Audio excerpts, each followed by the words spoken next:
Welcome, Royals Empire, to the Royal Way here on Stadium Drive Sports. I am your host, Sean Barr, and as always, I've got your Royals updates on the last series that they had and a look into who they play next on the schedule. We've got your Royals trivia, guess who, along with a chance at winning a prize. Yes, you could win a prize. We've got a special segment called Through the Years and find out what year I'm talking about. It is a special year for the Royals, so stay tuned for that. And as for now, hey, let's head to the K. That's where I got one of these sweaters right here, Jackie Robinson sweater. Really needed it. It was cold that day. Check it out. The Royal Way takes you inside Kauffman Stadium.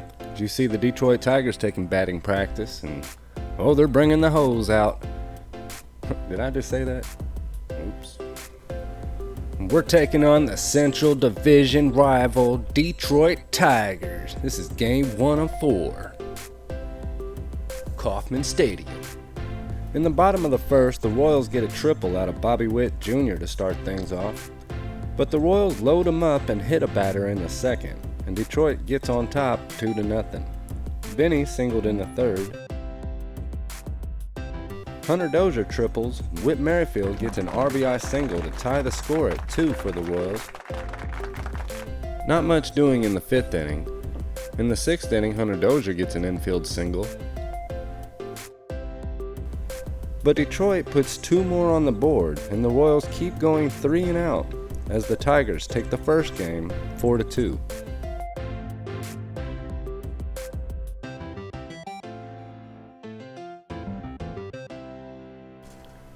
Alright, let's take a look at the box score for this first game. As you can see, Hunter Dozier goes 3 for 4 with a run scored. Perez and Santana are still trying to find their groove. Zach Greinke goes 5 1/3 innings without a strikeout. Jacob Brents takes the loss, and his record goes to 0-2. Alright, let's move on to game 2 of 4 between Detroit at Kansas City. We are having Jackie Robinson Day across the whole major leagues. And at the K, they're giving away brand new Jackie Robinson sweaters, and it was a cold day, so everyone appreciated those sweater giveaways. I know I did. Right, game 2 started like this for the Royals. Ground out, strikeout, strikeout, ground out, strikeout, strikeout. Then they flipped the script and got a strikeout, strikeout, then a ground out. And then, error! Perez singles, and Santana gets a RBI single as well. The Royals have the lead going into the 6th inning, and they are not looking back. We've got a one-hitter going, folks. Just torqued by Torkelson. Their rookie just hit a 2-run home run to make it 2-1 Detroit. And it was looking good. Brad Keller did pitch well, but he takes the loss. But he didn't deserve this. We needed more firepower. Alright, let's take a look at the game 2 box scores and try to figure out who we can blame this on. Well, Perez had a decent game, going 2 for 4 with a run scored. Lopez, 2 for 3, not bad. Santana gets himself a hit and raises that humongous average he has. Oh my God, look at those strikeouts. 11 strikeouts. There's your culprit right there.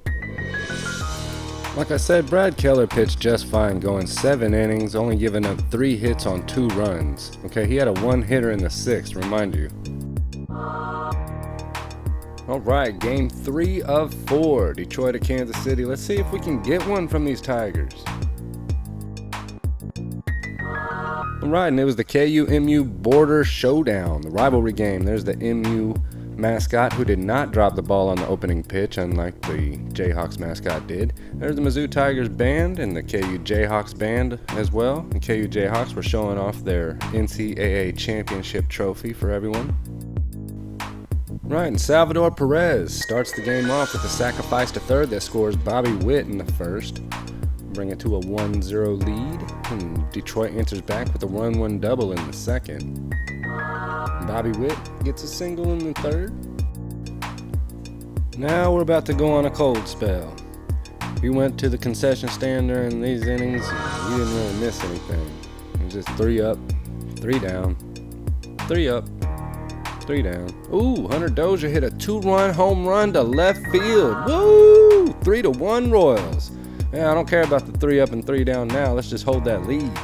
Benintendi singles. Let's get another hit. Let's keep that 3-1 lead.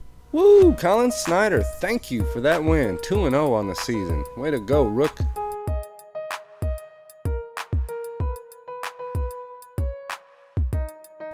I'll be happy to jump into the box scores on this one. We got a Royals win. Woo, look at that. 2 for 4 for Dozier, 2 for 3 for Bendy, 2 for 4 for Witt Jr. Hey, let's keep them averages up, guys. And look at those, we cut the strikeouts in half. 6 is still high, but better than the 11. Chris Bubich, a lot better than his 68.50 ERA he had last time. We'll take it. Great relief from Snyder, Coleman, Barlow, and Staumont. Game 4 of 4. Rained out, bad weather on Easter. I did not want to show up to that one anyway. We're going to make it up July 11th. And Hunter Dozier is our Royal Way Player of the Series. 5 for 12, that big home run to get us that win in Game 3 of 4. Let's take a look at the division standings currently. Yes, the American League Central. The Chicago White Sox 6-3 in first.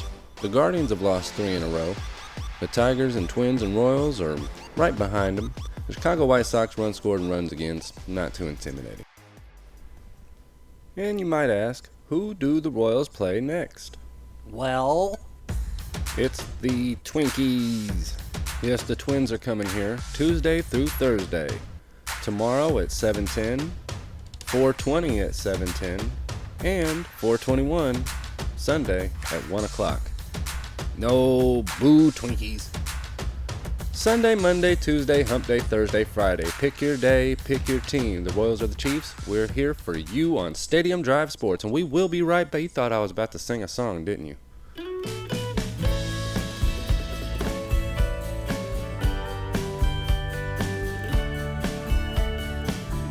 we won't help you with your parenting skills, but we will help you in your fantasy league.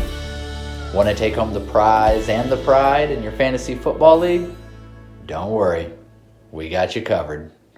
Tune in to Fantasize This right here on Stadium Drive Sports. First episode, Friday, May 13th. Hey there, I'm Kevin, host of the 12th Man at Arrowhead Drive.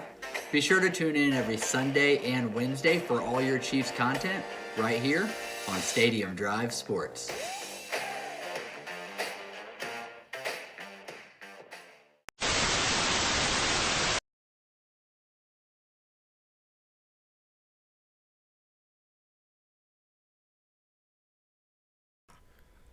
Did you miss the game? Don't worry, the Royal Way has you covered with stats and recaps every Monday and Thursday right here on Stadium Drive Sports. And now, time to reveal the Royal Way Viewer Prize of the Week.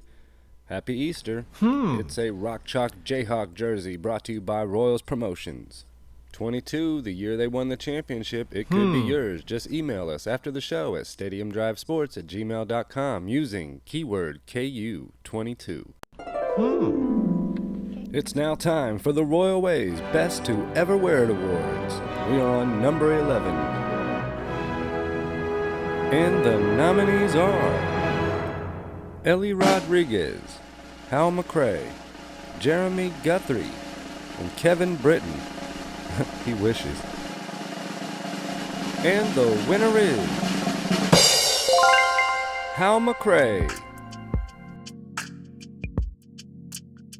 Royals Hall of Famer Hal McRae played 15 seasons for Kansas City. Hal won a Silver Slugger Award in 1982. He had 54 doubles in 1977. Hal and Al Cowens were the first Royals players to play in all 162 games in a season that year. Hal McRae was the manager of KC from 1991 till 1994, and in 1990 his son Brian joined as a rookie for the Kansas City Royals. Did you know? Did you know Hal McRae was the first Royal to win the Outstanding Designated Hitter Award in 1976, later named the Edgar Martinez Award? He won it again in 1980. Only Willie Horton had done it twice. Hal won it again in 1982, a three-time feat that would not be matched until 1998 by Edgar Martinez himself. It's trivia time! How many Easter Sunday games have the Royals played? Is it A, 9, B, 2, or is it C, 41, or could it be D, 27? How many total Easter games have the Royals played?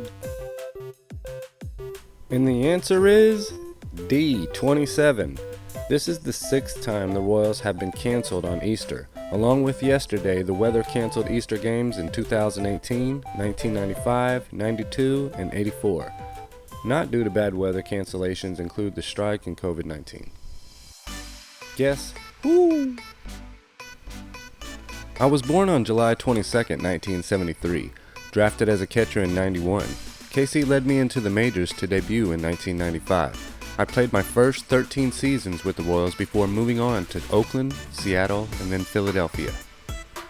I retired from baseball on March 25th, 2011, ending my career with a nice .297 batting average, 215 home runs, and 909 RBI. My first home run in the majors was a 3-run blast off Seattle's Jamie Moyer. It just happened to be on the host of the Royal Way's 15th birthday. I will never forget it. I did it for him. I was a main contributor to the offense. It might not have shown through our win-loss records for the seasons I went through, but I did end up in the Royals Hall of Fame in 2015. I am to this day the latest Royal to be inducted, and I was Royals Player of the Year 3 times. I am a 5-time All-Star. I was the Royals captain from 2003 till 2007.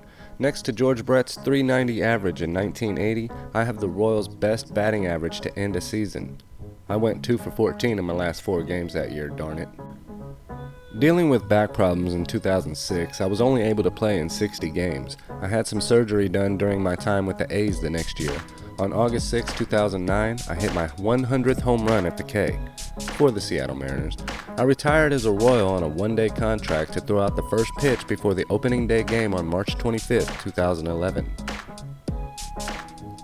On May 26, 2015, I was inducted into the Irish American Baseball Hall of Fame along with former Marlins manager Jack McKeon, broadcaster Dave O'Brien, and comedian Bill Murray, who owns several minor league teams.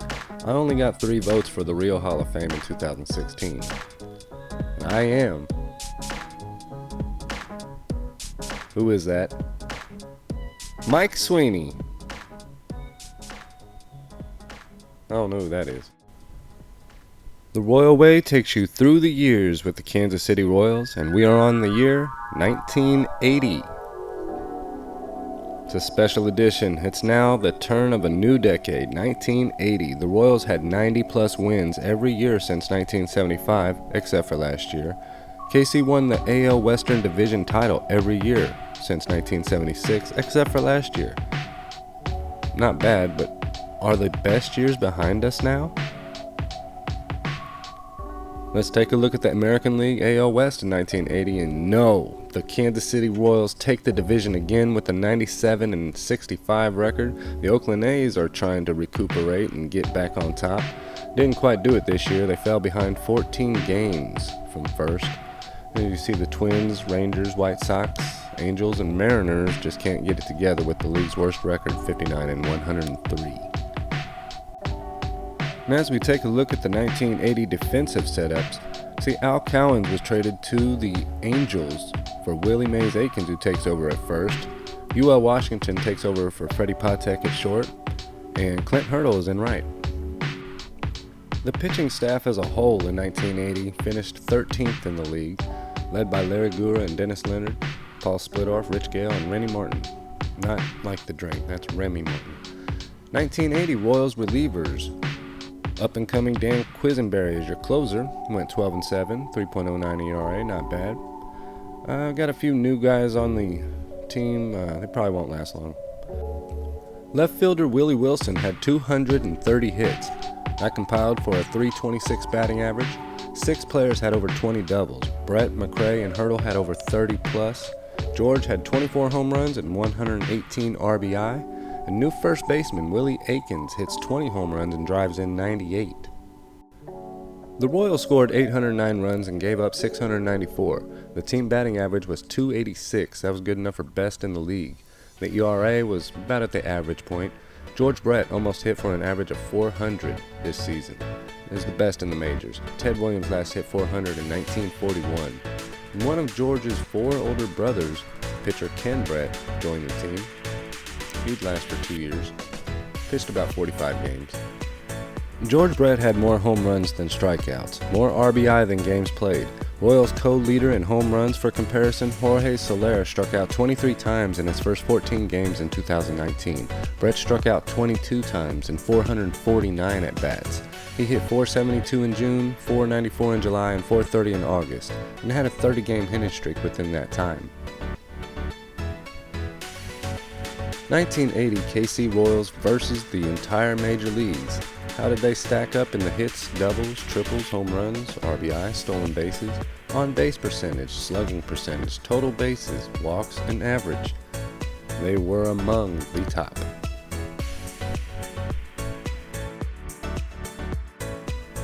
In 1980, the postseason starts with the League Championship Series between the Eastern and Western Division winners. In the ALCS, you had the Kansas City Royals versus the New York Yankees. Go figure. And in the NLCS, you had the Houston Astros versus the Philadelphia Phillies. Let's see how that turned out. Yes, you are reading that right. KC sweeps the Yankees. We finally got the best of them. We got the first 2 in Kansas City, and on that Game 3, George Brett hits a blast off of Goose Gossage into the upper deck to seal the deal 4-2 for the Royals and move on to the 1980 World Series. And as you can see in the National League, the Philadelphia Phillies edge out the Houston Astros 3-2. Game 1 was Tuesday, October 14th at 8:30 p.m. in Philly. KC gives up 5 runs in the third. Willie Mae Aikens hits 2 home runs and Amos Otis hits another. But it's not enough as the Royals lose Game 1 7-6.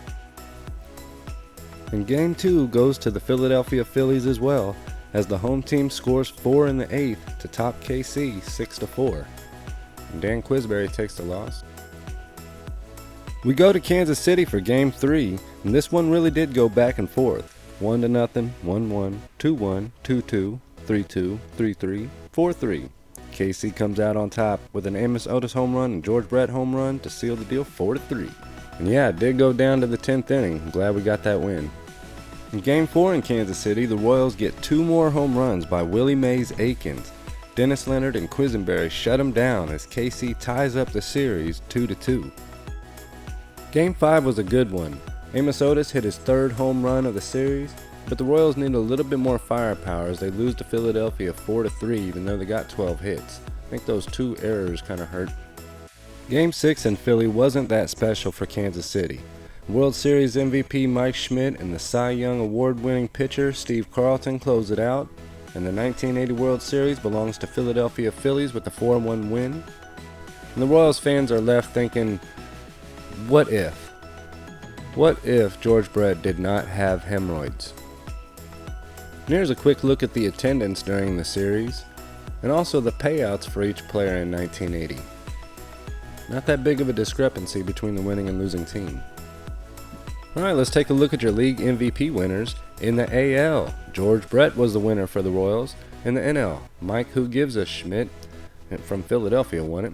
Your Cy Young Award winners were in the AL, Steve Stone from Baltimore. In the NL, Steve Carlton from Philly. And your ALCS MVP, Frank White from the Royals. And your World Series MVP is Mike Who Gives a Schmidt. Your 1980 KC Royals All-Stars are George Brett with his 5th, Larry Gura with his 1st, and Darrell Porter with his 3rd. To be continued with 1981.